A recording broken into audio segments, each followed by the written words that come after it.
Old School Lane Casual Chats is brought to you by oldsschoollane.blogspot.com and is associated with Manic Expression, the Comic Book Cast, the Reopen Nickelodeon Studios in Orlando, Florida Facebook page, and for entertainment's sake.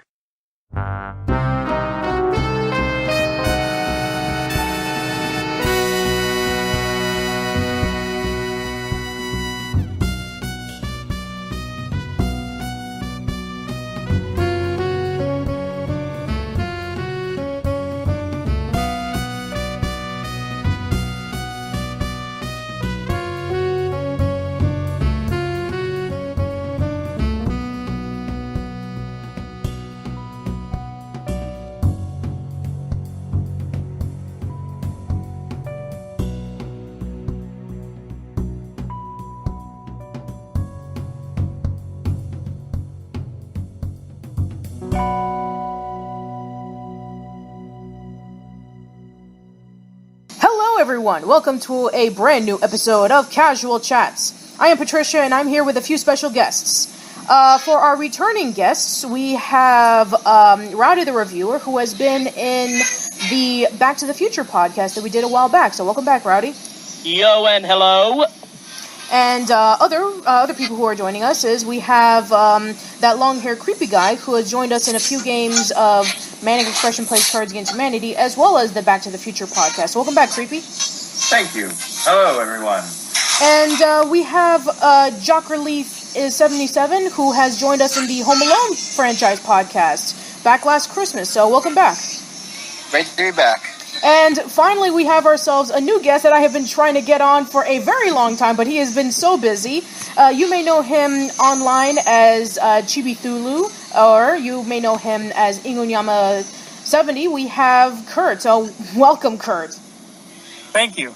So, today we're going to be talking about the Carmen Sandiego franchise as a part of the Carmen Sandiego Retrospective. So, right before we get into the main topic, what are your earliest memories of the franchise? Yeah, I mean, I remember having the very first Carmen Sandiego game on our old IBM system back when I was still living in Fort Worth back then. Ironically, was saying this just a few days after I've moved back into Cowtown, which shows some kind of poetic irony there. But yeah, I remember just reading that first stuff and watching that games and knowing how it comes with all the books and stuff. And once I found out that there were second editions of it, like where in the USA is Carmen Sandiego and the like, we automatically need to start looking at those versions.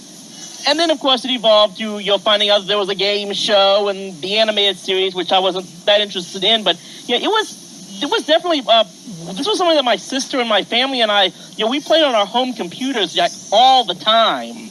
All right, awesome. How about you, Creepy? Well, believe it or not, my first introduction to the franchise was Where in the World is Carmen Sandiego, the game show that aired on PBS. I was flipping. We only had like 4 channels because we didn't have cable and we lived out in the middle of nowhere. So, one evening I was bored. I was just, flipping, like 1, 2, 3, 4. Okay, here's something. I've never seen this before. I've never even heard of it. And I watched an episode, and by the end of that episode, I don't really remember what episode it was very well. I just remember that I found myself getting really into it, and by the end of the first episode, I was definitely a fan, and I went back to watch it. I think I watched it all through 5th, 6th, and maybe even a part of 7th. I think I only really stopped watching it because it wasn't airing anymore. Mm-hmm. All right. And then later on, of course, I watched the cartoon show, but that's a whole other story. Yeah.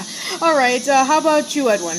Well, kind of funny is that I never got into the games because I didn't have a computer back then. The computer was still out of my reach, being a person whose income was very scaled. The TV show was by accident. I was actually looking for 321 Contact, even though it has been off the air for a while, but there was a newer version. Interrupt. When you say TV show, do you mean the cartoon or the game show? The game, PBS. Okay. And what has happened was I saw the Rockapella singing Carmen Sandiego, which I actually I like. I like their range of the song, but I didn't really know what the game was.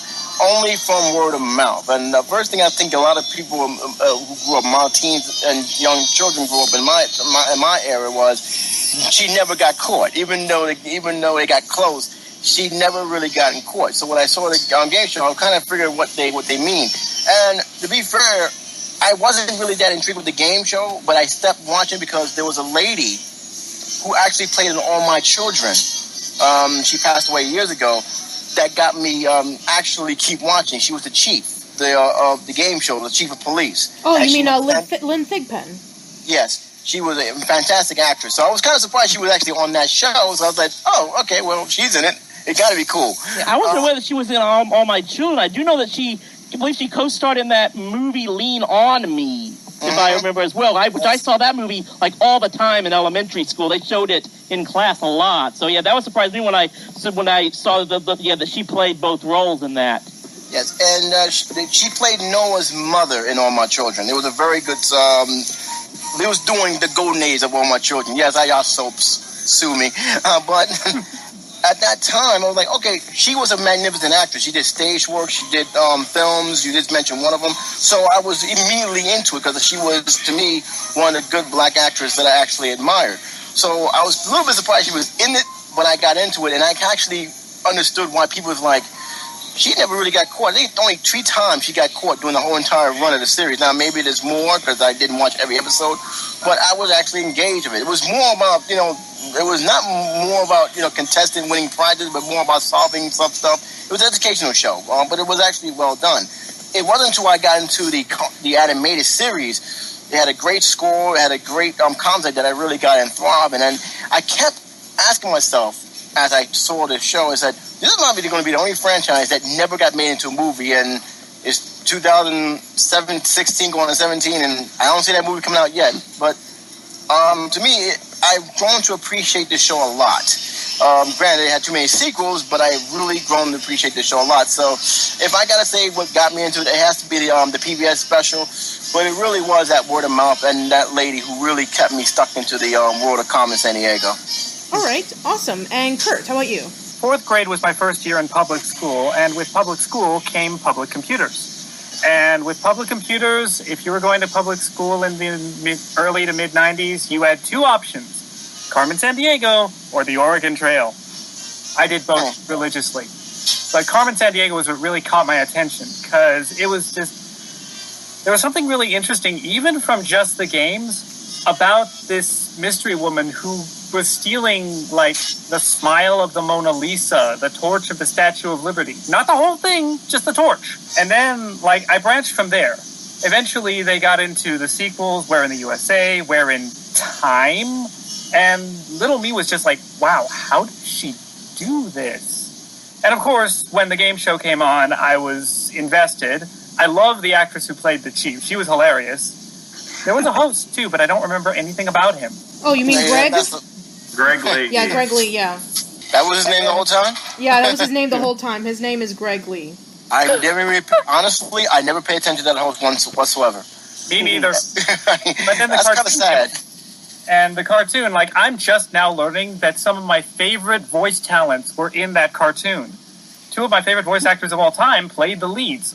Jennifer Hale and Scott Menville were Zack and Ivy, which blew me away when I learned about it. Yeah, and another interesting thing is that the cartoon Where on Earth is Carmen Sandiego, that was Jennifer Hale's very first voiceover role.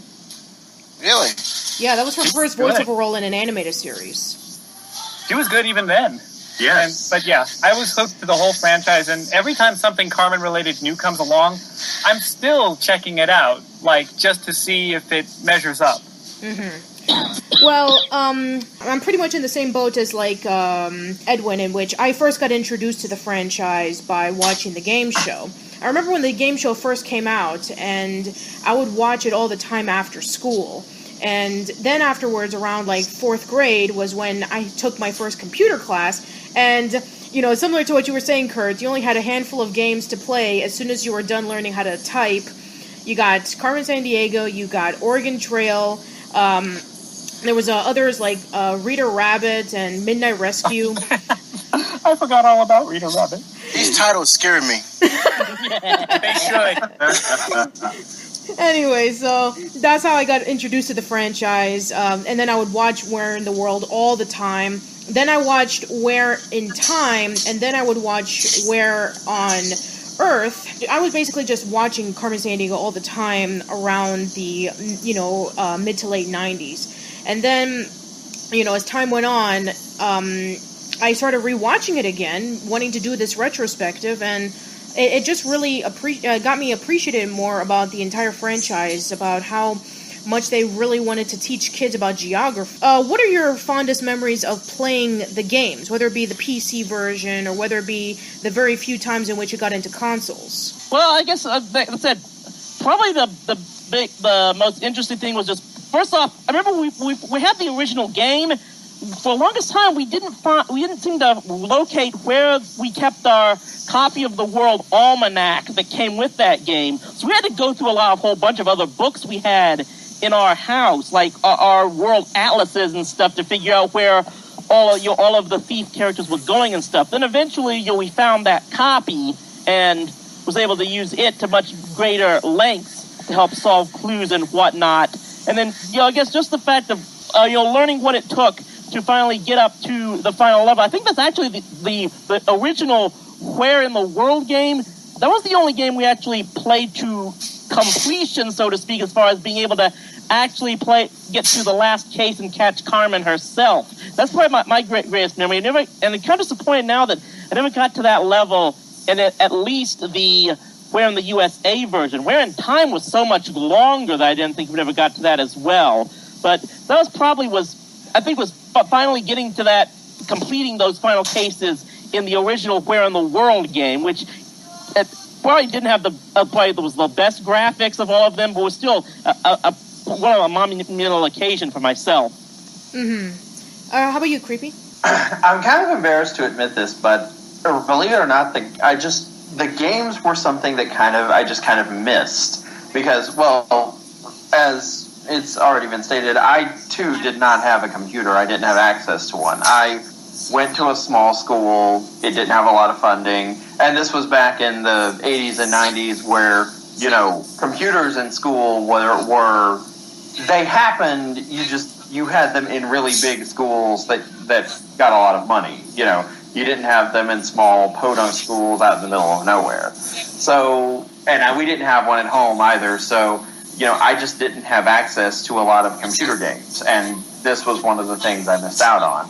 I do remember that the game seemed interesting, it's just that I never got a chance to play them. My focus remained primarily on the two shows, the game show and the animated series that aired. The funny thing about it is that, since we're on the subject, I would actually like to see a Carmen Sandiego game with the kind of gaming engines that we have now, like with the PS4 and the new Xbox and so forth, where you could actually make your own Acme agent and chase after Carmen, find clues, solve mysteries, and ultimately chase down and get back whatever she's stolen. I'd like to second that with the caveat that the graphics are not the uber realistic kind, because those things are just creepy. Not you creepy, seriously creepy. I think you meant, what you mean to say, like, more, computer pixelated style, not like realistic style. Yeah, something stylized with like an animation look. Okay, cool. I can see that. Right. Yeah, which is easy to understand and even accept, because since Carmen Sandiego as a franchise is very animated, it does feel like it exists in its own little world.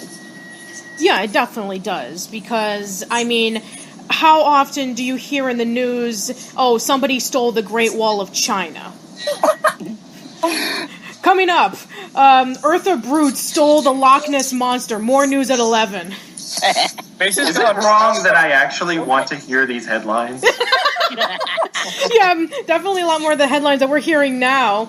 It's like, the presidential election. I feel like a terrible person. No, you're perfectly legitly correct. That would be so awesome. It's like, change the channel. They're talking about the presidential election. Turn into the next channel. Tune in at the 6 o'clock news where Robo Croak and Wonder Rat steal the sun and the Milky Way galaxy. If we were able to write stories like that, I might have kept on in the field of journalism. That would have been amazing. You and me both. By the way, if our listeners are wondering, no, I'm not joking. Those were items that they actually stole in the game show. I'm not making this up. Okay, so moving on. Edwin, how about you? Well, you put me in an embarrassing spot. Thank you very much. I have to say, I didn't finally get the game when I was in a GED class, and they had that game as part of the learning experience. And I'm looking at myself and saying, I'm 37 years old. Why am I playing a game made for 7? Nevertheless, I wasn't going to do that typing game because it was like a race car game and I had to type fast, and I wasn't a fast typer. So I said, I'll just take Carmen Sandiego. It's the only thing I reckon that I remember. And I played it. I said, okay, let's see what's the big deal about. And I turned it on. Took long to actually activate because for some odd reason, they still had computers that wasn't that fast. But when I did, when I played it, I said, okay, this is good. For some reason, Acme becomes still a thing in gaming and cartoons for some odd reason. I still don't know why. And then I said, let me see what's going on. I said, Carmen Sandiego, okay, what she stole. And it wasn't really Carmen Sandiego, but about Henchmen. And I started as a gunshoe detective, and I said, okay, well, obviously I got to work my way up to becoming the main detective to go after Carmen itself. So I think in one instance I got to recover some water from some sea, and I got to recover some this and that. And I'm like, okay, this is either I'm just out of touch with the game or I've outgrown this game, but I did not see the big deal of this game. But the funny thing is, it was so addictive. Because I tell you, it's not as easy as it looks. It's like you really want to solve it, and they do. If you wasn't really that mathematical or know your history, it can be a real pain to actually go solve it. And my goodness, did she get off on the most crazy technicalities I've ever seen in my life? To the point where I actually wanted to throw the computer. So I was like, come on, man, you mean I didn't get one thing, and she's gonna get off? Are you kidding me? You know what she stole, right? So it was like, it was one of those games where it wasn't, especially for those, and I'm just saying that for those who didn't grow up in that time frame, and you see this game, it wasn't as exciting as it may, because it is an old game that I played. But it can be addictive in terms of you want to beat this game. You want to beat Carmen Sandiego. You did not want Carmen Sandiego to beat you. Because that's the whole thing about the game. Even though you may won and solve the case, she can still win. Yes. So that was the whole thing. To me, it was more about addicting in terms of you really want to continue this case. And that's what made the game kind of fun, because it's like, I do want to beat the case. And you're pretty much just forced to learn. And that's the key word about these educational games. Out of all the educational games I played, this was more exciting, more engaging, and it made you want to learn about things that even as an adult you probably did not know. And that game did it very well. So that's my experience of the game. I played one game, but it was actually a fun game. Okay, cool. How about you, Kurt? Like I said, I played in school, so my playtime was sort of seriously limited by the fact that we were supposed to be, doing stuff other than the games. But that was what study hall was for. And so I would be kind of obsessive about trying to play the game, trying to get past the first case. Because this was a school thing, the manuals were gone. The almanacs were gone. There was no resources at all except for whatever they were teaching us in school. And the social studies books didn't have the information I wanted. So there was a lot of guesswork, a lot of timing running out because these missions were timed. Okay, what school did you go to? It was called Live Oak. It's in California. And they didn't have nothing? The manuals and stuff that would come with the game would always be gone, would not be there. So I would have to go by what information was in my textbooks or the encyclopedia or the library. I would go to outside sources, trying to make this work. And that was before they started adding copy protection to these things, and then it became impossible. To get a manual for the game?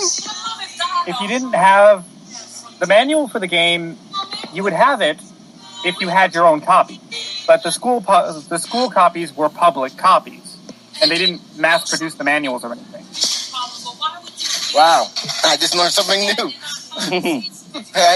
Jeez. But wouldn't that be more challenging that you did it without any kind of credit? Well, yeah. That was the thing. The first time I completed a case, I felt so good about myself. But then before they would let me go on to the next case, I had to enter some information from the manual, which I did not have. Oh. And that's where I got screwed over. Oh man! So how many levels did you complete it without the manual? I don't know. I'm still trying. I'll let you know. All right. Well, I don't really have too much to say about the games other than the ones that I played in school, and the ones that I played in school were Where in the World and Where in the USA. I never played Where in Time on PC. I never played. There were so many versions of the game. There was even one that was called Where in South Dakota is Carmen Sandiego, where it was all about all the different districts of South Dakota. Okay, that's when they ran out of ideas. Actually, they were helping to celebrate South Dakota's, what was it, like bicentennial or something, and, apparently, the Carmen Sandiego company, Broderbund, and I believe one of the governors wanted to make a deal because this was at the time in which Carmen Sandiego was, like, really popular amongst educational games, so they said, try to see if you can make a game based off of just San Diego. I mean, South Dakota. And it was like, South Dakota. Okay, sure. It's not like a big city like New York or California, but no, South Dakota. I'm like, okay. I didn't even know this game existed. I'm now going to be looking for this game and see how much sales it did. Yeah.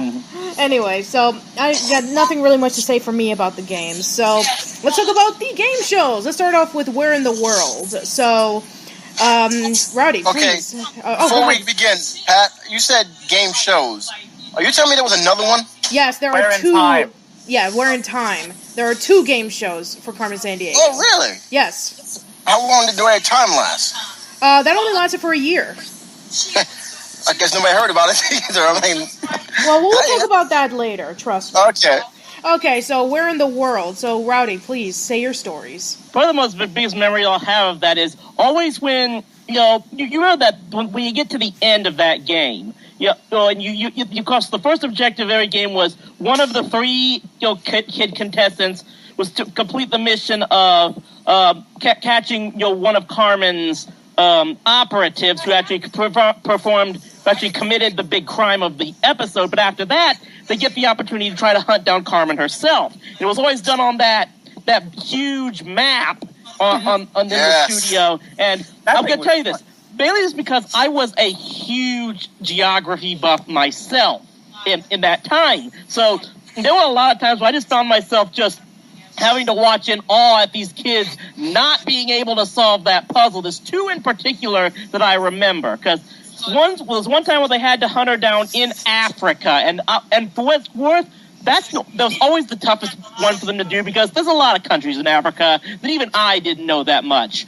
But there was this one time, they were giving them all the easy countries like Libya and Morocco and Egypt, and this kid still wasn't able to get them done. The only one... Yes? Chris? Yes? You got to remember, there are still people that think that Africa is a country, not a continent. So you had to go there. You had to go there. You had to go there. That's true. Well, I've got even more inexcusable one, because there was this one episode where not only was it in the United States they were trying to hunt her down, but they were, instead of those, lighted up markers they marked them with, they were actually supposed to mark them with the flags of the state that Carmen was supposed to go to.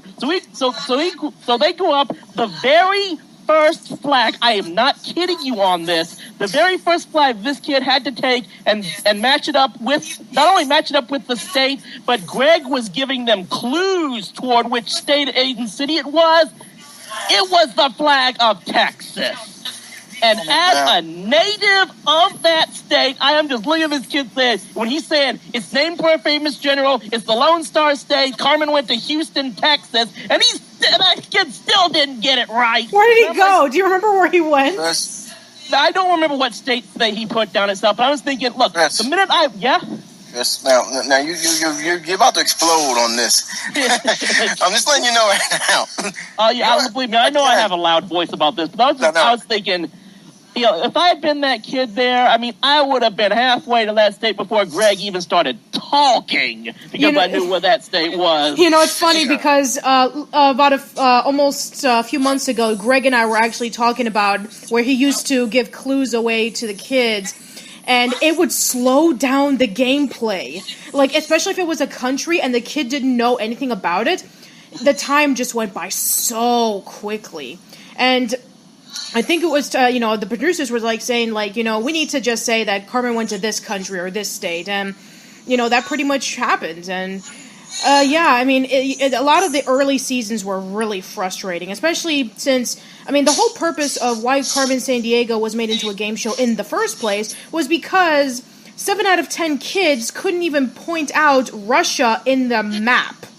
Hey, listen. They didn't even know where the Atlantic Ocean was. That's not the game show's fault. Yeah. Although, ironically... I'm being real. Listen, if you look at it from the point of view, when that was my experience with the game.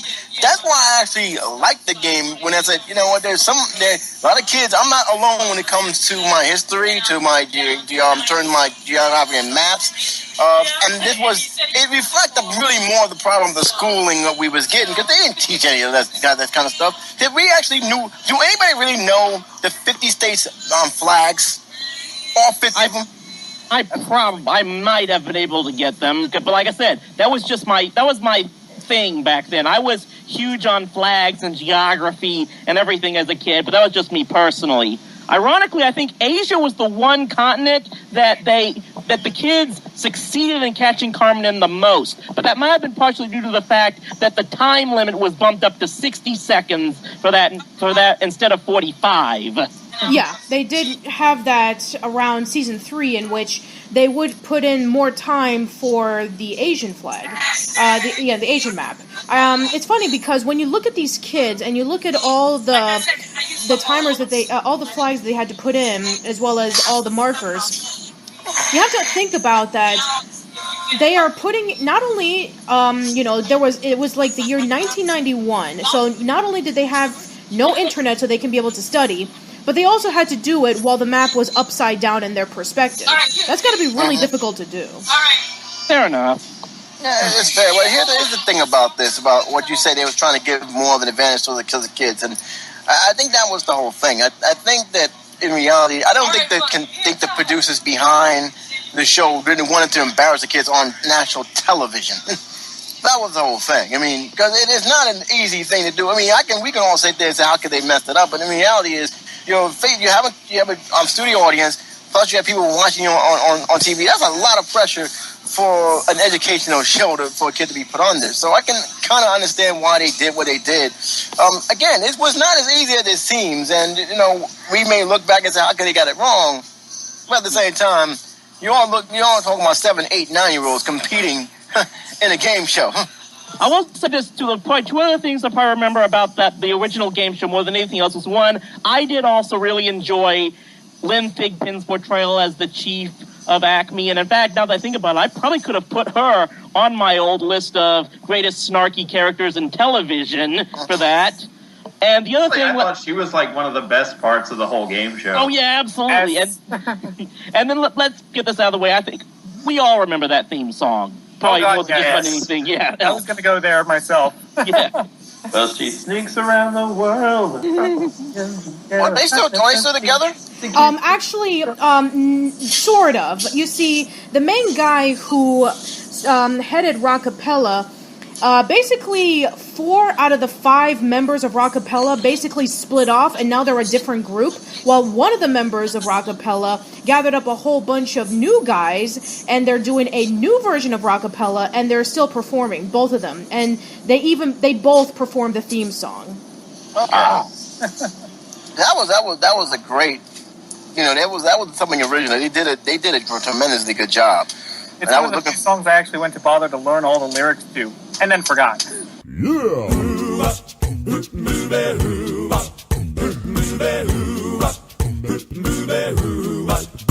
Well, she sneaks around the world from Kiev to Carolina. She's a sticky-fingered filcher from Berlin down to Belize. She'll take you for a ride on a slow boat to China. Tell me, where in the world is Carmen Sandiego? That was actually, and this is no lie, I went to look for a soundtrack of that. Because they did have a soundtrack. Yeah, they did have a Carmen Sandiego soundtrack, yeah. And for odd reason, I never thought that soundtrack would be sold out. I went to the record store and said, you ain't gonna believe it. They just took the last three. And it was a limited edition because they never really went back in print. No, they didn't. They pretty much stopped as soon as the show was over. Yeah, so they're like, oh, are you kidding me? So, yeah, they don't have it anymore. The one time I actually wanted to listen to acapella and they didn't have it. Yeah, that sucks. Here's the thing I have to ask about this. Did you ever thought, in terms of being a fan of the show, did you ever thought that actually one day they may make a children's film out of this, whether it be animation or live action? They actually attempted of doing a Carmen Sandiego movie twice. I guess it fell through. Yeah, the first one was supposed to come out in the late 90s by Walden Media and Disney, and it would have had Sandra Bullock as Carmen Sandiego. Funny, I heard Gina Davis came into the mix. Yeah, maybe around the time, yeah. Wouldn't be surprised. And the thing about it is, would it work? Because here's the thing, I see the animated show. Love the animated show. I was kind of surprised how good it was. I know a lot of people up here said, no, it's never going to be the same as the game show. I think you can have it, too, as a separate entity. I don't, never compare the animated series to the game show. But here's the thing about it is, and I got to ask, what was the big deal at Acme? Why is Acme such a university-used thing for animation, and then even with certain game shows of children? Is there something I'm missing about that? I think it's just because it's easily referenced. Like, you think Acme and you already know, okay, this is going to be something... Like, with the products in Looney Tunes and with the detective agency, you kind of know it's going to be iffy at best. Iffy. So they're already at a disadvantage with the name alone. Yeah, pretty much. Yeah, And then the second movie was supposed to come out around the early 2000s, and it would have had Jennifer Lopez as Carmen Sandiego. Which makes more sense. Because actually, the better choice. Yeah. She is Spanish, after all. I mean, Sandiego is a Spanish name. Yeah. But yeah, that thing went through developmental hell for like a decade, and then eventually the movie was just scrapped. Well, being that Rocky and Bullwinkle and other children's films came out and just basically wasn't that very well, I'm not surprised. I'm still got nightmares of Scooby-Doo. That movie exists. Yeah, exactly. Anyway, so one of the things that I really did appreciate when looking back at Carmen Sandiego was the way that it taught about different cultures. You saw the chief dressing up in different outfits. She would talk about different foods. Whenever they did the video music clue, you get to see bands from different countries performing. In a time in which, for the most part, a lot of TV shows didn't bring a lot of diversity into educational TV shows, with the exception of maybe Sesame Street or something like that. It was nice to see different countries and cultures represented. Yes, I agree, and I think that's the highlight of the show. That it was pretty much a critical thinking show where critical thinking was considered to be bad for reasons I do not understand. And again, this will always be the highlight of what Carmen Sandiego stood for. It pretty much let you think beyond what the classroom has taught. Something that I still believe that should be taught today. If I got any great kudos to it, is the fact that I consider it not just a children's show, not just a game show, but a critical thinking show. It's the closest you're going to get to a kid's version of Jeopardy. Yeah, I guess you could say that. That's actually a pretty fair comparison. And, I think that, of course, a lot of people still talk about it besides, the theme song. They also talk about the group rockapella. About how in every single episode, pretty much, they would be performing a song, singing a clue, or portraying as a character to give the clues or something like that. So, yeah, a lot of people, even still to this day, consider them to be like a major highlight in the series. You like when was willing to dress in drag and play Mrs. Pumpkin Clanger? Yes! Oh, Greggy! Carmen went over to this country. I am so frustrated. Insert window slamming door. Yeah. Honestly, I think the one that I remember the most was Nana Rap. Oh, yes, I remember. Back then when rap was considered to be hip and cool in the 90s.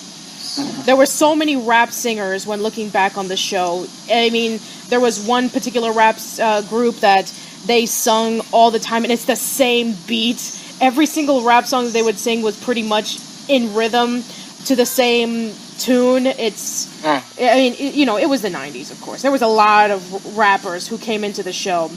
But occasionally you would have other musicians, like there was a flamenco dancer talking about Spain. There was I believe, one for Mexico or one for France, I'm not sure. But yeah, there was a lot of diversity when it came to the music. But Rockapella was like the main musicians for the series. Now, I don't remember these rappers. They only showed up occasionally, but they were there a lot throughout seasons 1 and 2, especially, since this was the time in which rap music was starting to become a lot more popular. Yeah, and unfortunately, people who didn't know how to rap was rapping. That's probably why I don't remember them much. But I was just reading something on the history of Carmen Sandiego, and I want to see if you can correct me on this one. It says here, according to Wikipedia, and by the way, don't always go Wikipedia for information. Try and find something else. But I'm reading something. Yeah, I was kind of curious. It says Carmen Sandiego was originally created by Borderbound Software, co-founder of Gray Carliston. Yeah, Gary Carliston, yes. Yes, and the purpose of the programming, Dan Dinsham, I don't know who that is, in 1983. The idea with the franchise was created a computer game which would get kids interested in geography. Yes. Now, I didn't learn geography from junior high school. Was geography that's scarce in elementary school? Did they not teach geography at all in elementary school? Because I don't remember it. I didn't learn it. That was quick. That's 2 down. Anybody remember learning geography during their kindergarten to 6th grade? No one? I mean, I just remember that I pretty much was learning it myself, so whether or not it was really done that much in school, I probably wasn't paying that much attention anyway, because I was doing it on my own. As for me, no, I didn't get any geography classes. I got a lot more social studies than anything. Same here. Me too. So basically, this is, for most of you guys who played this was your first geography class. Pretty much. Yeah, pretty much. Interesting. Because I'm reading it, I'm like, interesting. They made it as a geography and nothing else at the beginning, at least the beginning. Well, the reason why was because the creators of Carmen Sandiego were huge into geography, but at the same time they wanted to make it fun based off of the Colossal Cave Adventure series, to put in a little bit more action into it. So that was why the game pretty much became what it is today. So, I mean, for the most part, the only educational game that was out was Oregon Trail back in 1971. There was pretty much not a lot of other PC games. And then when Carmen Sandiego came out, then you had a lot of the other games, like the Number Munchers games, and then you had Rita Rabbit, and then you had a lot of this... Huh?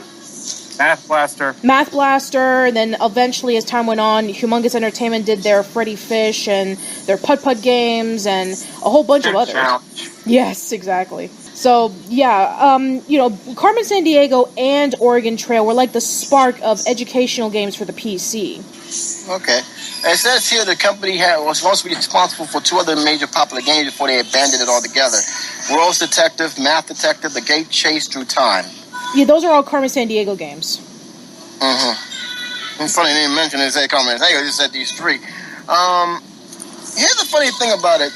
Did you ever thought that Carmen Sandiego was actually a villain? Because I never really thought she was. I thought she was an anti-villain, because every time, especially with the animated series, she will often help the detectives, not actually try to hurt them. Yeah, definitely in the games and in the game shows, she does seem like an actual villain, because she gets her henchmen to steal them. But in the animated series, it goes into a different direction, which we'll definitely talk about later on. Anybody else have anything to say about Where in the World, or before we move on to Where in Time? I remember you said Where in the World are kind of vague at best, but again, Rockapella is the thing that stands out most distinctively in my mind, as well as the Chief. Yeah. I also remember they never actually had cast for the Henchmen, if I'm remembering right. They were always animated cutouts. Yeah, pretty much. There were animated cutouts voiced by pretty much a lot of the people who worked on the show. Okay. Which one was your favorite, by the way? Yeah, probably, I guess, the very first one that I ever saw was Double Trouble. So, I guess that might have been... But then came like one of the later seasons where they actually created that little alien called Nimoy. Yes. Who was from the planet Roddenberry. Yes. Hint, hint, wink, wink, nudge, nudge. Star Trek. Oh, man. I'm just waiting for the... I really have nothing else. I already said what I got to say with the thing, and I think that, like I said, the Chief is still always standing out the best for me. She was the one that kept me looking at it more than anything else. I often forget there were other henchmen besides Carmen herself. Yeah, there was 10 of them. There was... let me see if I can remember them. Okay, there was Double Trouble, there was Serenade, Nimoy, Top Grunge, Contessa, Eartha Brute, Patty Larceny, Wonder Rat, Robo Crook, and Vic the Go back, please. No, go back. What was the last one you said? Robo Crook. Are you serious? I'm not joking. It's a RoboCop/Terminator reference. Less. They put a rated R movie. You know what? They made a RoboCop animated series. Yeah, that's true. Look, man. So anything was possible. I reviewed that show. Listen. I'll say it ain't so. Yeah, they made a RoboCop animated series. They made a lot of series, and it's L-bomb. They should have stuck with one. Use Robo Crook. Yes, and I'm serious. When I'm gonna have this up as a list in the future. The top 10 strangest things that was ever stolen in Where in the World is Carmen Sandiego, and I could have filled up the entire list with everything that Robo Crook ever stole. I was joking about. I was saying earlier about how he stole the Milky Way galaxy. He stole a whole bunch of other things. He stole the moon. He stole the internet. How? I don't know. He went to a satellite up in space. He plugged himself into the satellite and absorbed all the internet into him. Robo. I was just like, so many cat video, so much porn, error. I'm still getting Robo Crook. Yes, Robo Crook. Didn't have Freddy Krueger in there either, did they? No, Freddy Krueger, no. Anyway, but yeah, the last one was Vic the Slick. And, yeah, those were pretty much it for the Henchmen, and there were some that were shown a lot more than others, and for the most part, when rewatching the show again, it got me thinking. For the most part, the Henchmen, when they steal the item, they're not delivering it back to Carmen, they're keeping it for themselves, for their own tasks. Like in the one episode in which Top Grunge steals the volcanic tops of Asia, he uses it so he can be able to make his own motorcycle park. And then in the other episode in which Vic the Slick steals a glacier, he wants to sell it and he wants to sell it as fresh water for his business. And then in the other episode in which Nimoy steals the Earth's core. So she could be able to power up a spaceship or something, and oh god, it was so insane. But that makes it look tame by comparison that Patty Larceny once stole the Library of Congress because she needed to cram for her midterms. Yes. Or maybe the one episode in which Double Trouble stole Cuba so they can party all night. Oh, right. Why didn't we just let them have that? That would have been... let's have them have it. Or the one episode in which Double Trouble steals the 8 bridges of the Blue Danube so they can use it as a roller coaster. Oh, my goodness. But the point I'm trying to make is that Carmen was almost never involved in this game show iteration. In fact, I think, in my personal opinion, despite the show being incredibly iconic, even still to this day, Where in the World's version of Carmen Sandiego is probably one of my least favorite incarnations of her. Did she even have a character? The only time in which you see Carmen is when she's on the phone tap talking to the criminal of the week, or the day, I'm sorry, talking about, okay, you're going to go over to this location so that the gumshoes don't see you. And that's all you see from her. That's pretty much all that you see from her. You get to see more of the henchmen, more than you see Carmen herself. And the only time in which Carmen comes back is, like, you see a picture of her in the newspaper whenever she's either escaped or when she's captured. And that's it. That's all you see from Carmen. That's a shame. Yeah, it is a shame. But later on in the other incarnations, they would utilize Carmen a lot more. Even in the game, even in the PC games, you don't get to see Carmen until the end of the game. Yeah. I think that's why I actually preferred Where on Earth to, you know, Where in Time or Where in the World, is because Carmen was an actual character. You know, in the game shows, she was more a plot device. Mm-hmm. Yeah, exactly. I know we're going to get a ton of hate from the comments from everybody, but it's true. Carmen Sandiego was just used as an obstacle, not as a character. As long as you don't say she was just like that person who was on that that word typing program that everybody thought that was real and then she wasn't real, you'd be all right. Yeah, I guess so. All right, so anything else, or should we move on to Where in Time? I need to know about this Where in Time game show because I didn't even know there was another one existed. Okay, was so it PBS? Yes, this was on PBS. So Where in the World is Carmen Sandiego lasted for 4 years, and it ended its run in '95. So 1 year later, in '96, they had a new iteration of Carmen Sandiego called Where in Time is Carmen Sandiego, in which Carmen had 5 new henchmen, well, 6 in the later seasons, in which she would, summon them to steal an item from a certain time period. And the new host was Kevin Shinnig instead of Greg Lee, and Lynn Thigpen came back as the chief. And instead of Gumshoes, they would be known as, what was it again? Time Pilots, yeah.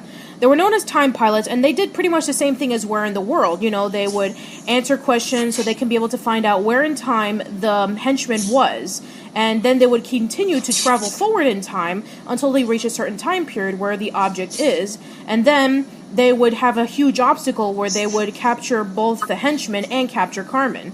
And it's a bit different this time around. There are some things that they do that make it slightly different than Where in the World, but it's pretty much the same premise. And yeah, for some reason, not a lot of people talk about it as fondly as Where in the World, and I can kind of understand why, because, you know, it's instead of geography, it's world history. And instead of Greg, there's Kevin Shinnig, and some people say that Kevin wasn't as good host as Greg, but I thought he was, good. I really do think he did some things that were different. And here's the thing, though, Pat. I didn't even know it existed.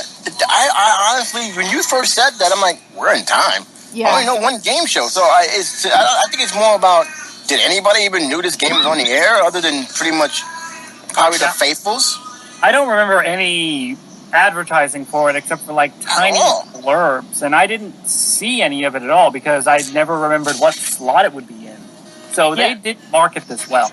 Yeah, and I'll admit, I think I saw one episode of the show, and to be honest, I don't even remember if I even watched it to completion, because I think there were just some things about it that just didn't interest me. I think it was the fact that I knew that they had, the more or less that the rockapella song was gone. I think that kind of turned me off a bit at the age I was watching. Sad. Yeah, even though that the theme song of Where in Time was written by the same people who did write the Where in the World theme song, rockapella did not show up. It was a different group of people who did show up, and that was your first mistake right there. Yeah, they weren't really much of singing. I mean, they did do a lot of acrobatics, which makes a lot of sense because they were more Broadway stars than they were singers. So they did do a lot of flips and they did a lot of cartwheels and stuff like that, but they didn't do really a lot of singing. We're on the case and we're chasing her through history. Chrono skimmer, engines hot, bio villains, evil plot. Our brave squadron leader will help us defeat her and bring back the loot to its rightful place in time. Tell me where in time is Carmen Sandiego? Stop her crime and solve this mystery. Tell me where in time is Carmen Sandiego? Where we're on the case and we're chasing her through history. And the singing clues that they did were cringeworthy. Very, very cringeworthy. I gotta find that. I gotta find that theme song just for the Could you fun maybe of give it. us an example? Yeah, Okay. in fact, There was one example in which they were giving a clue about, like, talking about, like, oh, you go into this time period where Dwight D. Eisenhower is at, and it's kind of like a fast techno rap song in a sense, because, it's from the future. So, yeah, they didn't sing very often, but the times in which they did sing clues, not very good.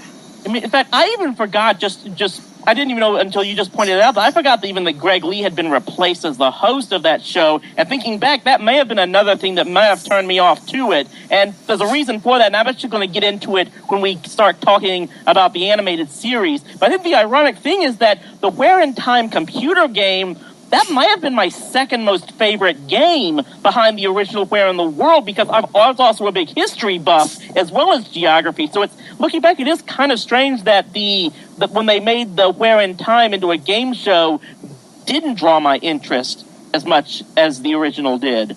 I think the reason why was because Where in Time's as a PC game, from what I understand, I looked up Pushing Up Rose's review on it, but it was a little bit different than what the game show would be. The game show does feel a little bit like a rehash of Where in the World, in which, you'll answer questions so you can be able to move on to the next objective, and you have to, answer, various questions so you can be able to find the item and so on and so forth. But the thing is that I think the presentation of, Where in Time wasn't as memorable as, say, Where in the World, in which you have all the factors together, in which another thing that I realized, again, in every single episode, Greg and the Chief would meet up in the office and they would have a funny, segment together. Right before the phone tap and Carmen would be talking with a henchman. There was no segment in the series in which, Kevin and the Chief would be talking to one another. So you didn't get to see Lynn Thigpen as much with Kevin, only a very few occasions, but then Lynn would actually perform as, multiple characters, disguising herself as, like, one of the people from history giving away the clues. But, then again, they had to, because Where in Time ran on a much lower budget than Where in the World, so they had to... Like you bring up that all midday, that mid-show segment they always had between, Greg and the Chief. And I'm thinking about, I just thought this up in the middle of this podcast interview. I think there was a big reason why that's the big reason why I think I really enjoyed that show, because I look at that relationship between that Greg and the Chief had on camera, and you know what I think it subconsciously reminded me of? It reminded me of Get Smart.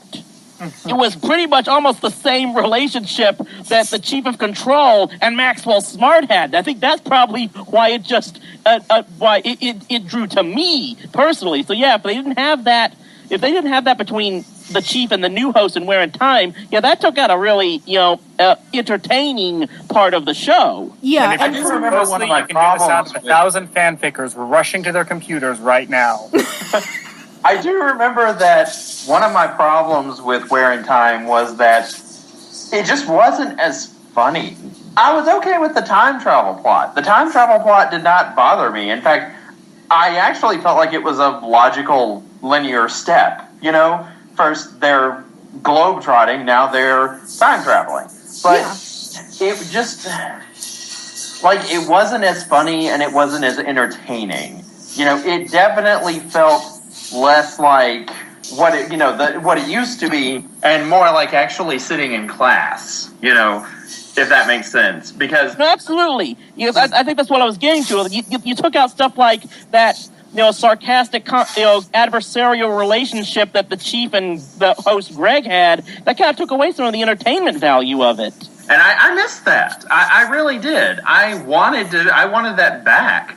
And I did try to get into Where in Time. I mean, I did watch it, but after a certain point, I just was like, it's just not there for me anymore. I mean, there was one segment in which Kevin and the Chief did amazing. There was this one skit in which they would go into a parallel universe, and it was basically a reversal in which Carmen was the good guy in Acme, and Kevin was disguising himself. Kevin was a Vile member, and the contestants were skeletons. And then the Chief came along as like the main leader of Vile, and they started saying like, "Ooh, Chief, you look horribly disgusting today.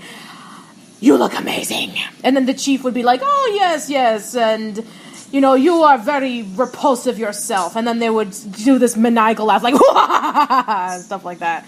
That was a lot of fun. But other than that, a lot of the skits weren't really that memorable. I mean, and also the Henchmen weren't really that memorable either. I mean, I talked about the ridiculous things that the Henchmen would steal in Where in the World, but in Where in Time, they didn't really steal anything that special. Like in the first episode, Jekyll and Hyde stole the slogan for, P.T. Barnum's circus. And then the next episode... I don't know if I'm missing out more, the name or the lameness of what they stole. No, they actually stole the slogan. The greatest show on earth. That's it. And then the next episode... Bad ideas. Yeah, and then the next episode, there was a character by the name of Baron Wasteland, and he stole the pigs of New York City who ate the garbage. What? And then there was the next episode in which... I think it was Sir Vile, who was like a knight, and he stole Louis the 14th's high heel shoes. Yeah, that's kind of disappointing where, I can think of more crazy stuff. But you remember, I think the last installment of the main series as far as the PC games was Where in America's Past was Carmen Sandiego. And I remember there was one case where they stole freaking Disneyland. Yeah. And so with that, you don't have that kind of lunacy with the game show version. Yeah, that kind of takes some of the entertainment value away as well. Yeah, there was one that was absolutely insane. There was an episode in which Dr. Belljar, I believe it was Dr. Belljar, I don't remember, but it was one of them. They stole whale vomit used for perfume. Okay, now, I didn't even know that one. Where we're going with this, but those are lessons we don't need. Exactly. I mean, like, you have the power of freaking time travel at your fingertips, and these are the things that you are going for. These are the things that you are chasing after through the space-time continuum. This is what you're doing with it, You steal the Temple of Zeus or the Gardens of Babylon or something significant. Right. After hearing this, it made me appreciate the episode where Carmen Sandiego went back in time to steal Benjamin's kite. Yes. I'm now going more appreciative of that episode now that you told me about this game show. But in terms of the Chief, I have to ask, what year did this game show came out? 1 year after the original game show was canceled? Yes. Or was it a gap? No, it was 1 year later. All right, so what year was that? 1996. Okay, so... All right, so I was kind of curious the reason why that the Chief was not seen much, because the actress was ill due to the fact, but that's not really the case. I just think they didn't utilize her well. No, I just don't think it was planned well, is all. I mean, they had a lot of things going against it. I mean, there was a lower budget. I mean, you remember what the prize was if the kid who called Carmen Sandiego, you got to travel anywhere in North America. And some kids even went over to places like Canada and Mexico. And Where in Time, you got a computer. And you had the whole CD-ROM collection of Encyclopedia Britannica. To be fair, though, we all talking about public broadcasting station. I mean, I'm not done yet. They've never mentioned this in the game show, but it was mentioned in all the newspaper articles that I read when doing research. The kid who won the first place winner, also during whatever year it came out, the first kid in 1991 through 92, they won $250. From 1992 to 93, they won $750. From 1994, they won $1,000. And also, not only did he get to go, but a parent went with him as well. So imagine that you got spending money, you got all the cool prizes like a t-shirt, a watch, a cap, one of those like cool little pens or those recording things, depending on what season it came out of, and you got Don't forget the jacket. And the jacket, that's right. And the jacket. I remember the jacket was actually really cool. Yeah, you got the sleuth jacket. And so when you think about that, And then you think about, like, oh, you know, they did do the T-shirt and they did do the watch and all that stuff. But then the main prize was a computer that was most likely going to be dated in a few years anyway.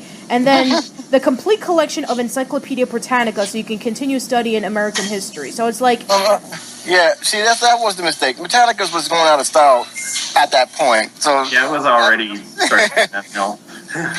People was not knocking on my door to try and sell that anymore. So, yeah, I honestly, again, I think we're at a time, we're doing the late 90s, and I think it's only fair to mention this. PBS was taking a beating in budget. And I think that Carmen Sandiego fell victim of that because, keep in mind, they canceled Reading Rainbow. Yeah, they did. Yeah, the late 90s were pretty rough for PBS. I mean, I think because, you know, we even talked about this in your podcast, Edwin, but because Sesame Street introduced Elmo more into the mainstream, and then Arthur came out, and then the whole slice of life genre started to become more popular, I think that's what kept PBS afloat, and something like Carmen Sandiego just wasn't really popular anymore. The late 90s was definitely one of the lowest points in Carmen Sandiego, which I'll get into more later. Yeah, I do remember that it seemed like in the late 90s, a lot of the really good stuff in onto PBS was just sort of fading out of existence or vanishing altogether. I remember one day it would be Carmen Sandiego and the next Wishbone. Anything else to say about this right before we move on? I will be looking. I'm actually listening to the music right now. Oh, the theme song, yeah. Tell me where. In time is Carmen Sandiego. I actually remember hearing the soundtrack. I mean, but this mystery. Tell me where. In time is Carmen Sandiego. We're on the case and we're chasing her through history. Okay, I'm done. You know, it's funny. I think I did seen this show, but I don't remember nothing about it. But the funny thing is, it sounds like I covered to something else, and I just can't picture where it's coming from. I don't know why. It sounds like a cheap ripoff of the Rockapella song. Well, it makes sense because the people who wrote the lyrics for the "Where in the World's" theme song also wrote for this one as well, but there was just no Rockapella. Yeah, that was a low point. I mean, I guess it kind of makes sense because maybe acapella and time travel didn't really mesh very well, so they try to bring in futuristic space cadets who did cartwheels. I guess that makes sense. I don't know. It could have still worked if they'd run the voices through a synthesizer. I guess that would be kind of cool. He does have a point there. You think Carmen Sandiego would have worked better if it was on a different network? I don't think so because Carmen Sandiego was very educational, and I guess for something like PBS, it made a lot more sense at the time. So was the Magic School Bus, and it was on 2 networks. Yeah, but the Magic School Bus was animated. Speaking of animated, I guess we can move on to Where on Earth is Carmen Sandiego, which actually aired on Fox. I remember watching it really briefly when I was a kid, but then I started watching every single episode more recently, and yeah, I gotta say, for a game TV series, this one doesn't really get talked as much as, like, Super Mario Brothers, or Legend of Zelda, or Earthworm Jim, or Sonic. I don't know, many people don't really seem to talk about this, you know, the fact that this was a TV show. And there's a reason for that. Yeah, go ahead. Very simple. There were a lot of purists out there who did not accept or embrace the animated series. It was not the game show. It was not like what they didn't play in the game. They knew it was going to be a different format from the beginning, so they already ruled it out before they even get a chance to see it. I had many classmates that said, I ain't going to watch that. That's not Carmen Sandiego. Some actually embraced it because, one, they had probably one of the best animated score to start the animated series off. Do you know why that is? Go ahead. I'd like to hear it. I'm curious. Because the theme song is actually a reworking of an original composition from an opera by Mozart. Yeah. That's right. Well. Carmen Sandiego stole her theme song from Mozart. It worked. That's all I got to say. Yeah.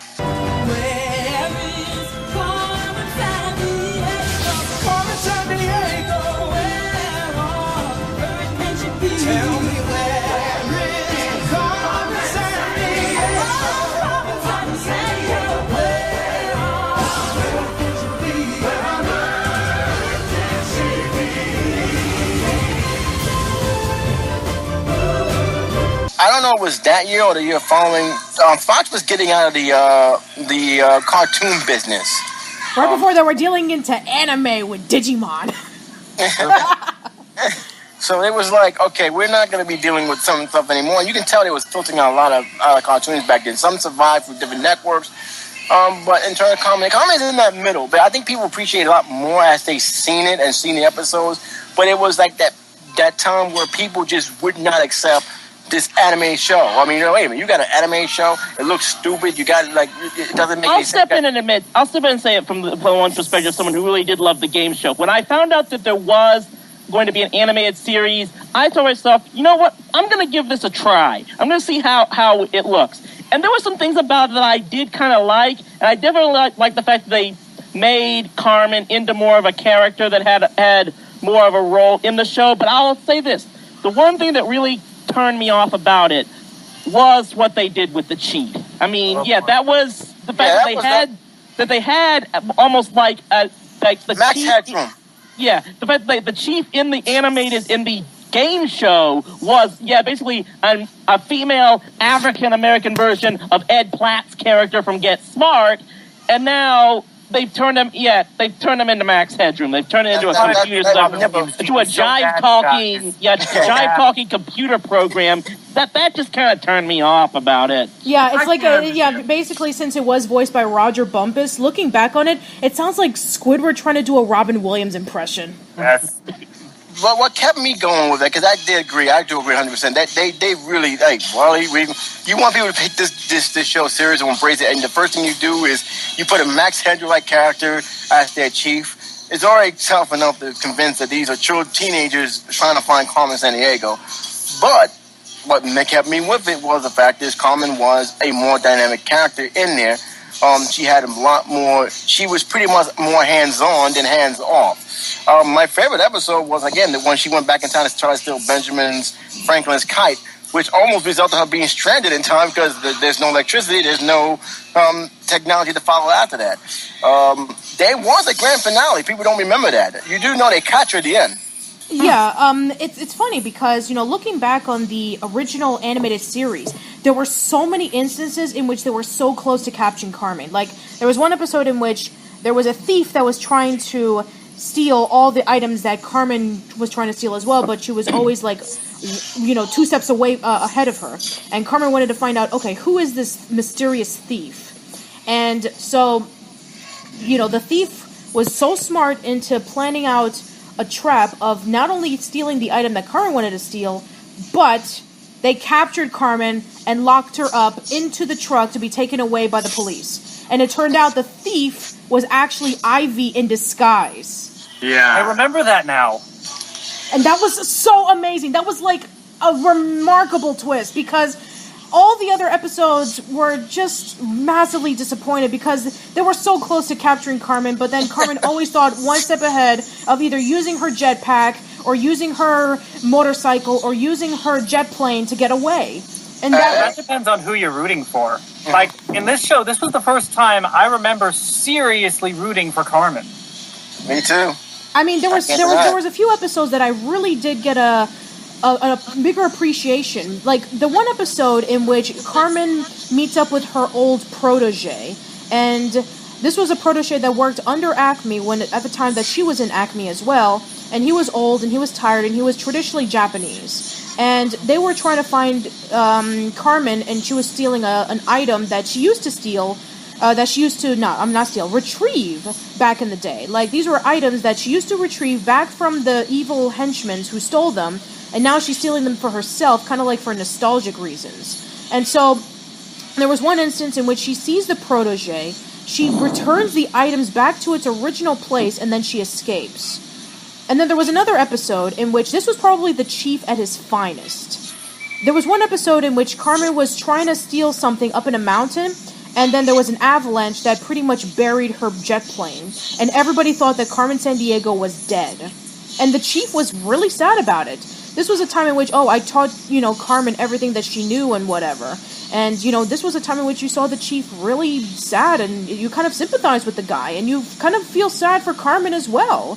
Because, acting like a character instead of a one-off gag. Exactly. And then there was this and then it goes into an amazing twist in which Carmen leaves behind an old tape or a CD or something, in which, she says, okay, I stole something, and whoever is the one who's able to retrieve it will be able to run Vile.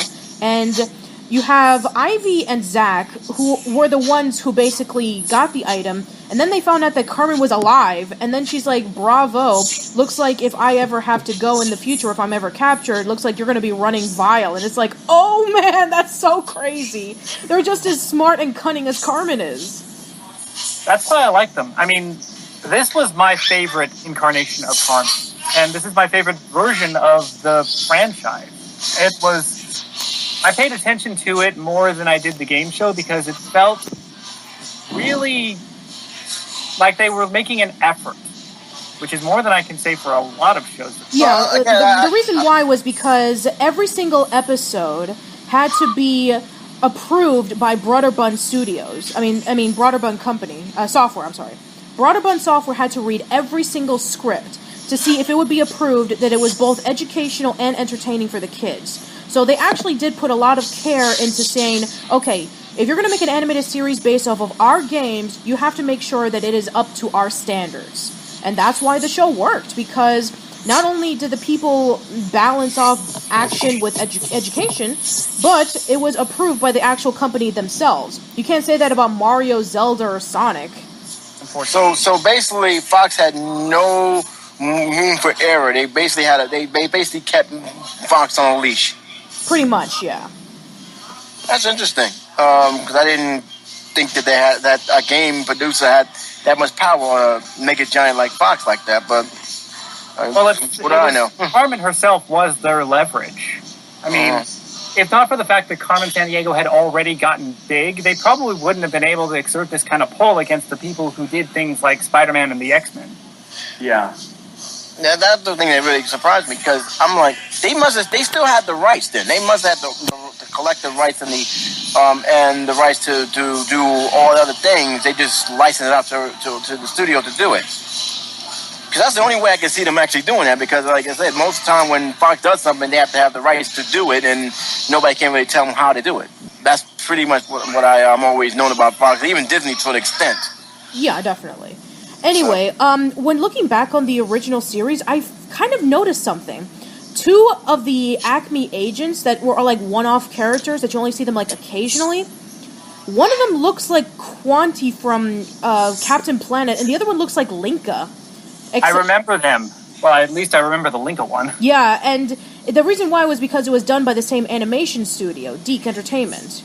And also the guy who played as one of the former members of Acme but then turned over to Vile wanting to work for Carmen, Lee Jordan, he's the same guy who voices Captain Planet.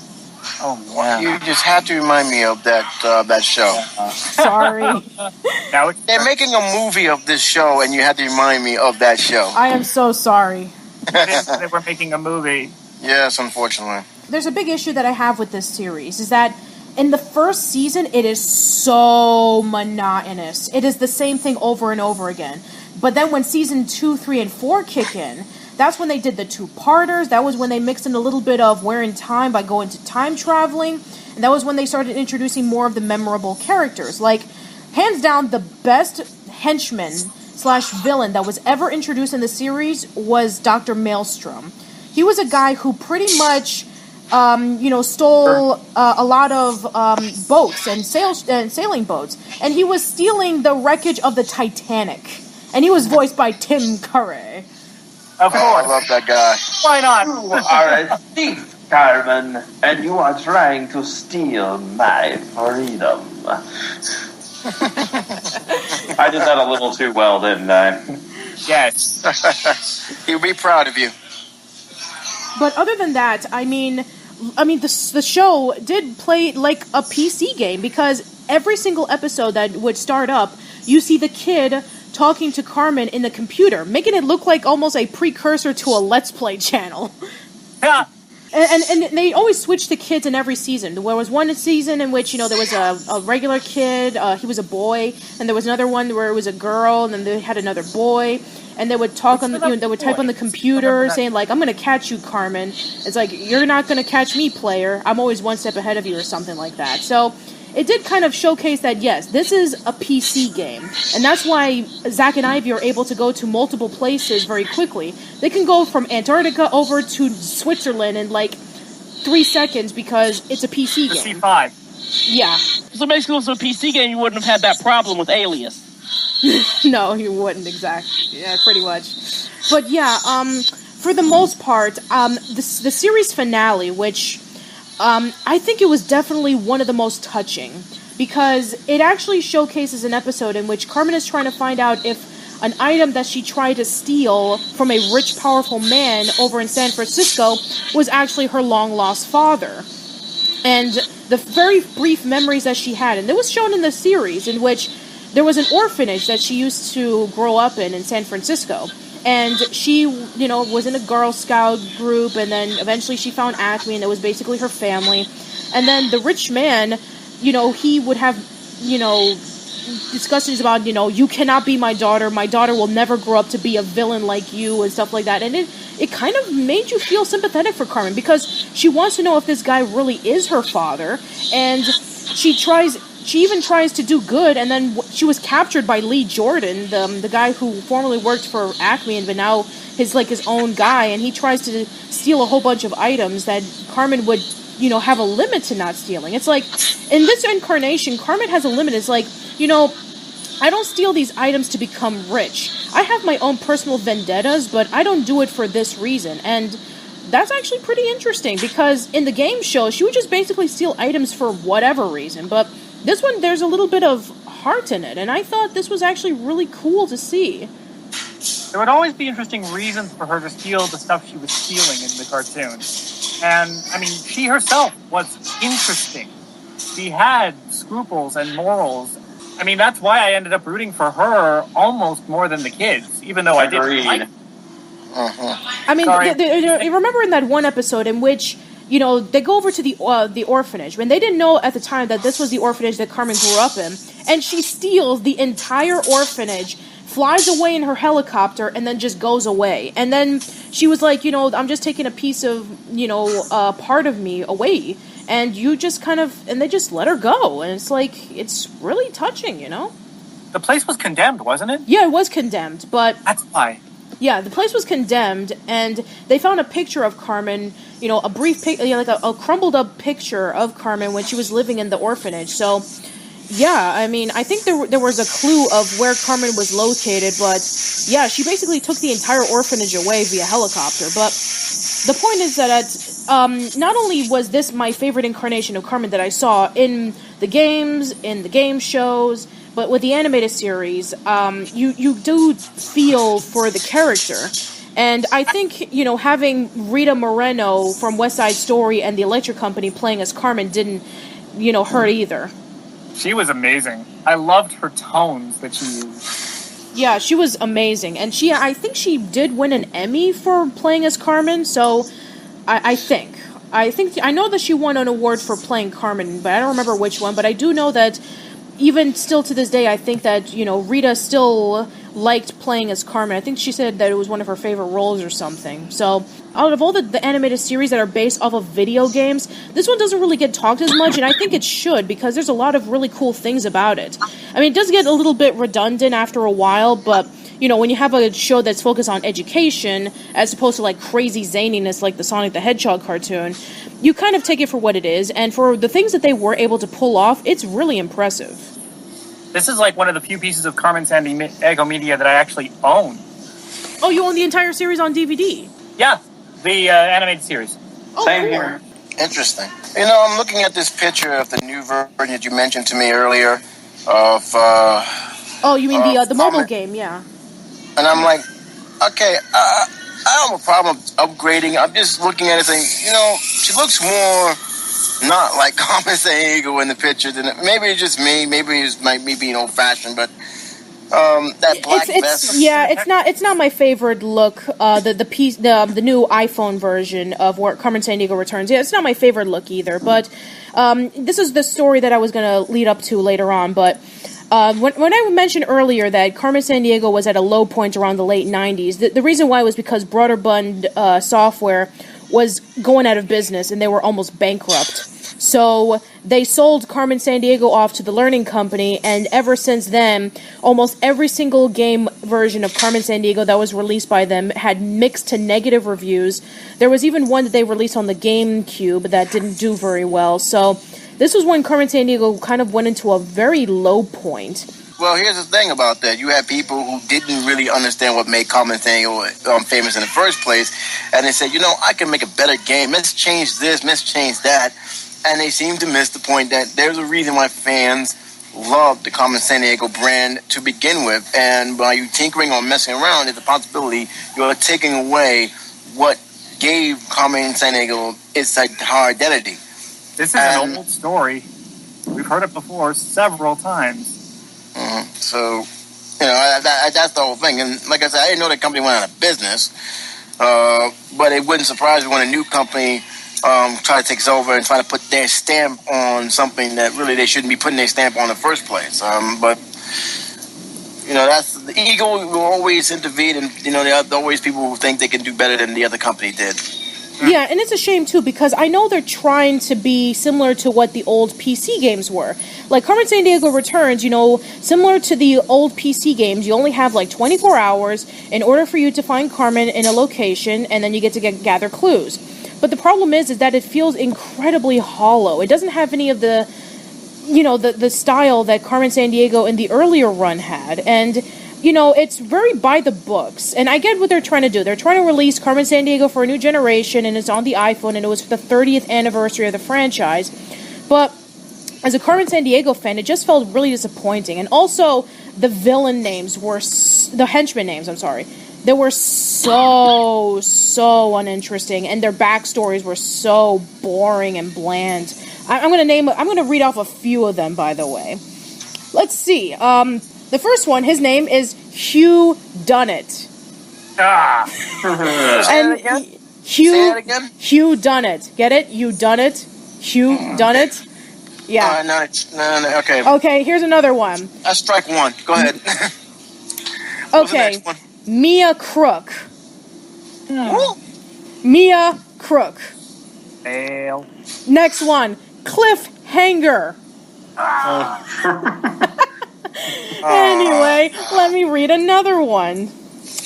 You sure we talking about Carmen Sandiego or Dick Tracy?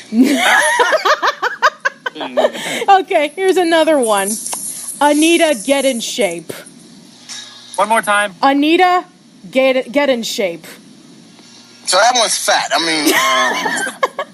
No, she's like Eartha Brute, in which she's like loving to work out.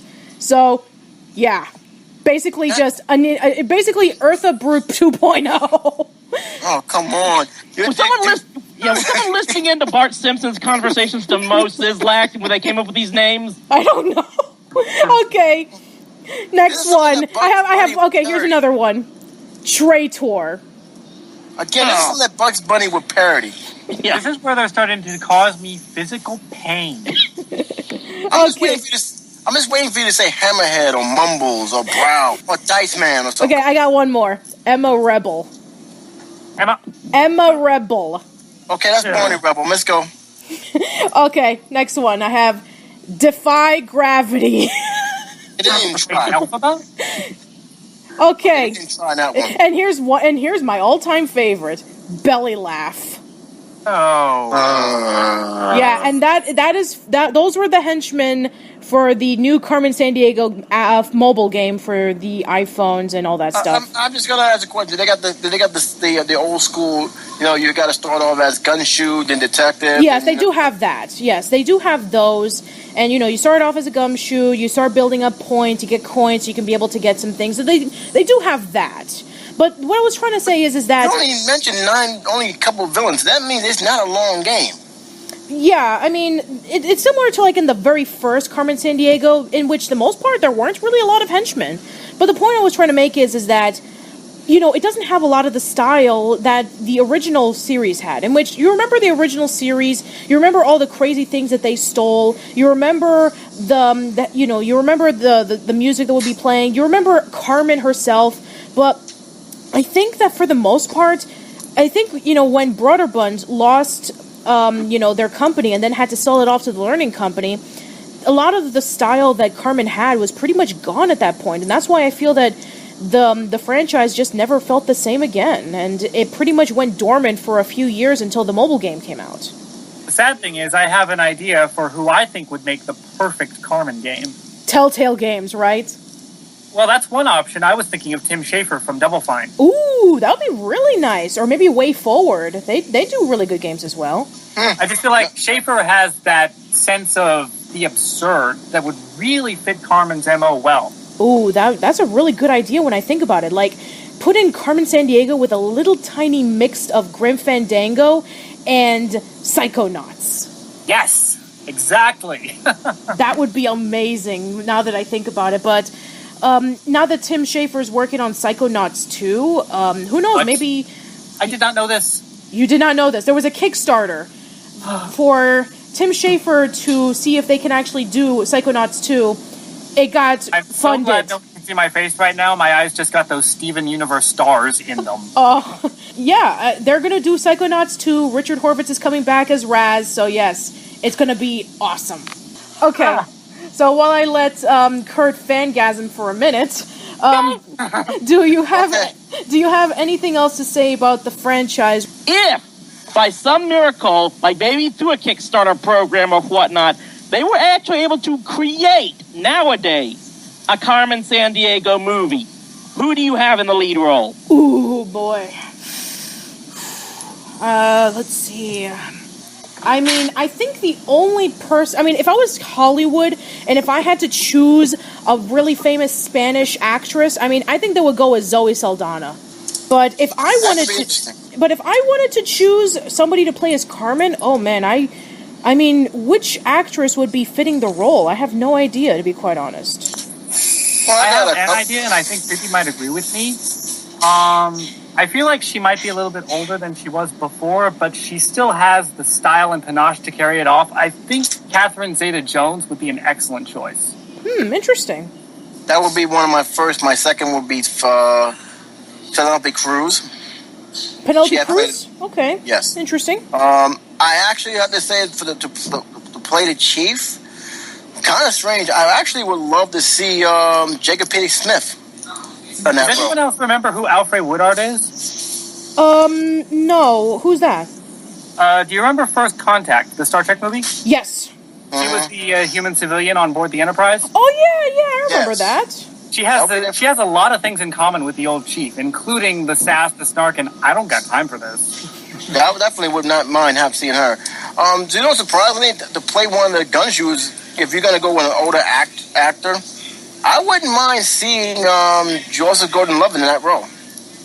If you were to go with an older actress, and Chloe Grace Moretz as his partner. Oh, okay. So you want to do like a Where on Earth version? Okay. So I would love to see that too. You know, these are up and coming, trying to prove themselves police officers dealing with an unknown mastermind thief. What would they steal? That would be interesting. Oh, I got it. I got one. It has to be outrageous. Okay, so Carmen Sandiego would steal all of the Trump buildings and basically never bring them back. I was thinking the Taj Mahal, but that works too. Yeah, the Taj Mahal would be nice. Maybe something. Yeah, maybe the Taj Mahal, or maybe if we want to go really over the top crazy, how about the Gobi Desert? Like that. I would even go further. Like, how the hell did she stole the London Tower? They have stolen that before. I think in the episode of Where in the World, Top Grunt stole Big Ben. Uh-huh. Where on Earth had them steal the tower, I think, one time. Yeah, they did have them steal the London Tower, yeah. It had to be something so big. Only thing I would say, please leave out Acme. Just don't put Acme in there. Well, that's the thing. That's their main headquarters. Make another detective agency. Make global detective agency. Acme seemed like a jinx to me.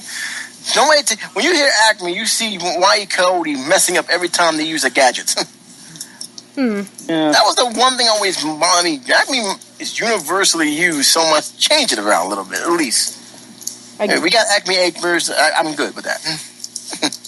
It's a fair point, but they need to be something like really iconic to serve as its replacement. Yeah, definitely. I think that's for the fans. Acme headquarters is definitely the one that you have to remember. And would you want them to like steal an item, or do you think maybe we should mix in a little bit of time travel, just like they did with Where in Time?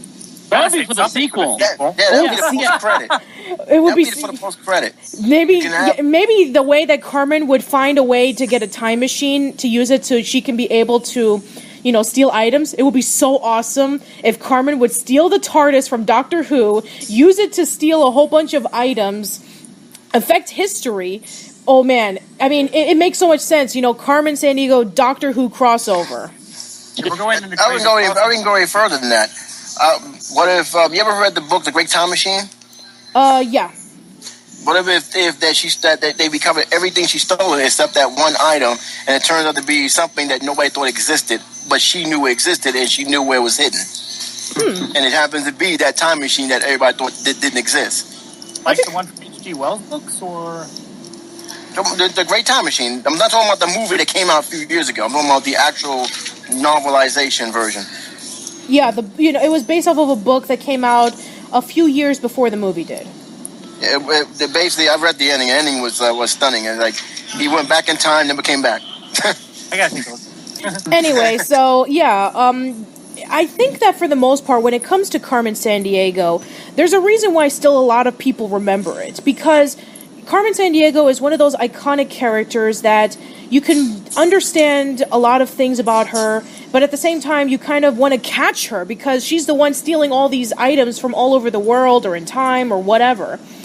She's a character that you can be able to, want to be determined to capture, but at the same time, she has a lot of sympathy for her, especially in the We're on Earth version.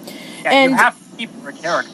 That's important. Yes, and I feel that, for a lot of people like us who grew up during that time and remember these things, I mean, besides, all the game shows that came out, besides the animated series and besides the PC games, just Carmen herself is such a standalone character that she's iconic in her own right. What do you see? Do you see any future in Carmen Sandiego now, or do you feel that it's now relic of the times? Yeah, I mean, at this point, it kind of is because I don't really know what the ratings are for the mobile game, but there was a point in like 2009, I think it was in 2011 or 2012. PBS posted something on their Instagram of a fedora and gloves that showcase guess what's coming back.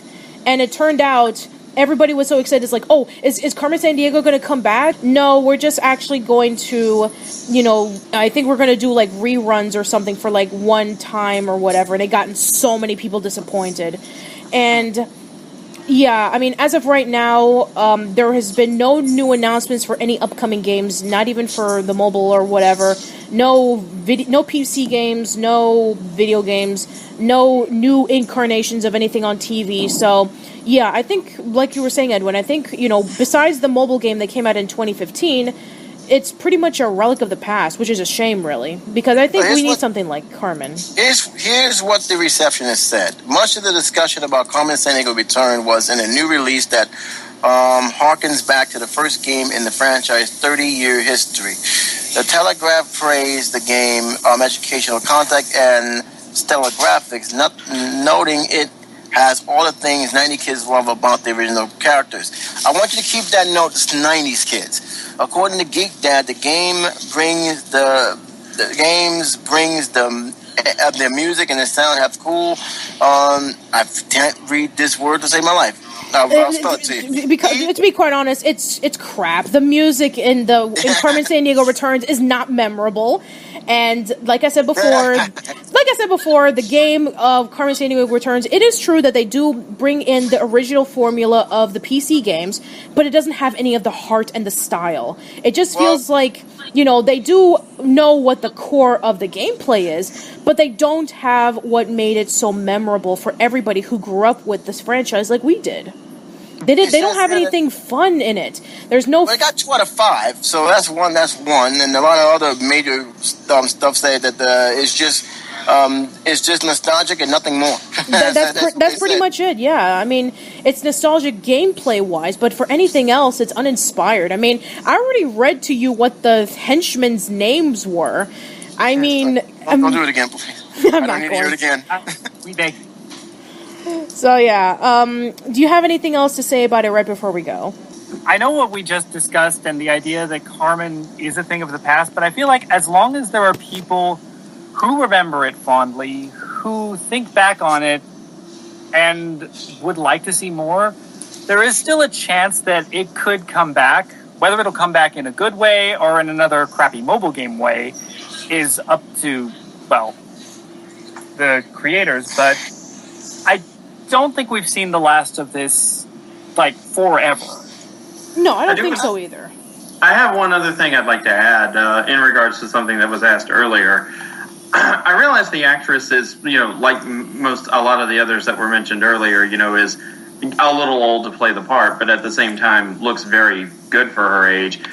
Unfortunately, she is not, of Hispanic descent in any way, so that is an issue. But having seen her act, I actually really do think she could pull off the role, and that's Sally Elsie Richardson. Interesting. Who's that? From Gargoyles? Yes. I could see it. Eliza. I could see it too. The actress the woman who did the voice of Eliza in Gargoyles, she was also Dr. Allison Blake in Eureka. Okay. Yes. She's excellent. I mean, there are so many incarnations of the character. I mean, there's many versions of the Chief. I mean, in the PC games alone, there was a white guy, there was a black man, and, in both of the incarnations of the game shows, some of the PC games, and in the current mobile game, it's an African-American woman. So, I don't see why they can't mix it up every once in a while. As long as it's portrayed excellently, then I would love to see a different, incarnation of Carmen Sandiego played by a different race. I can see that. I mean, they were thinking about doing Sandra Bullock around the 90s. I'm still against I feel like this, in terms of the thing. I think that if they're gonna ever have Carmen Sandiego be relevant again, they're gonna have to make some drastic, real serious changes and realize you can't always rely on nostalgic. Nostalgia can only take you so far, but it's also going to alienate you at the same time. As an educational product, it still can have its place. But then they're going to have to change it up a bit. I think they're going to have to, as much as people don't want to hear it, reboot the series and bring something new that no one ever seen before. Will this distance the old fans? Probably, but then again, it's the new generation you want to shoot for, and maybe that's what I think they have to do, to make it relevant again. To me, look, I always will feel that there's always going to be a place for me with the old school Carmen Sandiego in my heart. That's not going to change. But to me, I can't be selfish. I have to be aware that this who the audience are, and I think they need to appeal to that audience more so than just me. Okay, fair enough. Anybody else have I mentioned the game creators I dig, because they have a tendency to create not only things that grab your nostalgia, but things that are new. I mean, Grim Fandango, Psychonauts, these were not sequels. These were new things at the time, and they were very original. And I think that kind of originality is something that would really go far towards keeping Carmen relevant, like you said. Mm-hmm.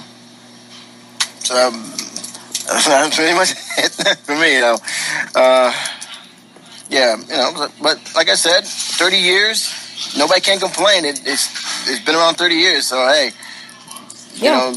they wouldn't have been around this long if they didn't do anything right. So you got a point. All right, Chris, do you have any final words? No, I think everyone else has pretty much summed up just about anything I can say on my own. Let's wrap things up and let's conclude this podcast here. So, you guys have anything to plug or self-promote? Well, that latest TV trash will be publicly posted this upcoming Monday. Yeah, actually it is this Monday. The review of Drawn Together. Of course, if you want your own copy immediately, just go to support my Patreon at patreon.com/RowdyC Productions. You can get it immediately, as well as all future TV trash and my new set of Patreon exclusive reviews. Awesome. All right, Creepy, what do you got? Next month, we've got, we're celebrating the anniversary of a famous Wes Craven franchise. Ooh, cool.